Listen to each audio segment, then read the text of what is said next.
UP की seat पर कभी कांग्रेस का था वर्चस्व, अब भाजपा ने जमाया ऐसा सिक्का जिसे हटा पाना मुश्किल। गुरु गोरक्ष की नगरी गोरखपुर, जो आज भाजपा का गढ़ मानी जाती है, कभी यहाँ कांग्रेस का वर्चस्व था। पहले 3 संसदीय चुनाव में तो कांग्रेस का दबदबा था। चौथी लोकसभा को छोड़ दिया जाए तो उसके बाद के अगले 4 चुनाव में भी गोरखपुर की जनता ने कांग्रेस प्रत्याशी पर ही भरोसा जताया। भाजपा के पाले में पूरी तरह ये सीट तब आई जब गोरक्ष पीठाधीश्वर पार्टी के टिकट पर चुनाव लड़ने आए। गोरखपुर संसदीय सीट पर भाजपा की पैठ की बात करें तो हमें 1991 के चुनावी परिदृश्य के फ्लैशबैक में जाना पड़ेगा। एक तरफ मंडल कमीशन को लेकर विरोध की प्रचंड बयार बह रही, तो दूसरी ओर अयोध्या में राम मंदिर निर्माण को लेकर आंदोलन चरम पर था। मंदिर निर्माण की अगुवाई तत्कालीन गोरक्ष पीठाधीश्वर महंत अवैधनाथ कर रहे हैं, जो 1989 में हिंदू महासभा से गोरखपुर के सांसद भी चुने गए थे।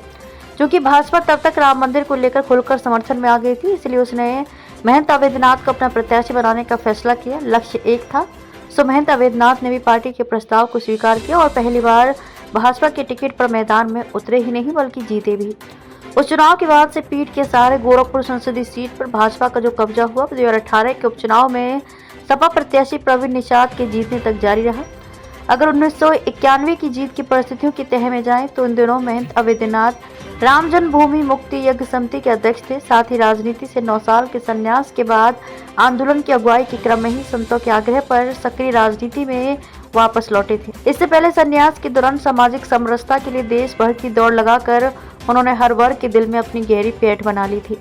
इसे देखते हुए ही भाजपा ने महंत अवैधनाथ के सामने पार्टी की टिकट से चुनाव मैदान में उतरने का प्रस्ताव रख दिया, जिसे तत्कालीन परिस्थितियों को देखते हुए महंत जी ने स्वीकार भी कर लिया। यहाँ 1991 के लोकसभा चुनाव के समय के उन प्रसंगों की चर्चा भी बेहद जरूरी है, जिसमें लालकृष्ण आडवाणी की रथ यात्रा को बिहार में लालू यादव की सरकार ने जो रोक दिया, तो भाजपा ने समर्थन वापस लेकर केंद्र की वीपी सिंह की सरकार गिरा दी।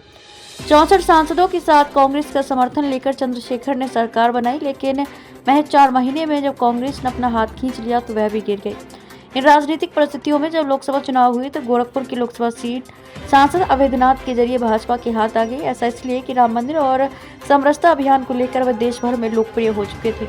उन्होंने उस चुनाव में जनता दल के प्रत्याशी शारदा प्रसाद रावत को 91,000 मतों से हराया था। ये वह चुनाव था जब भाजपा पहली बार 120 सीटों के साथ लोकसभा में मुख्य विपक्षी पार्टी के रूप में उभर कर सामने आई थी।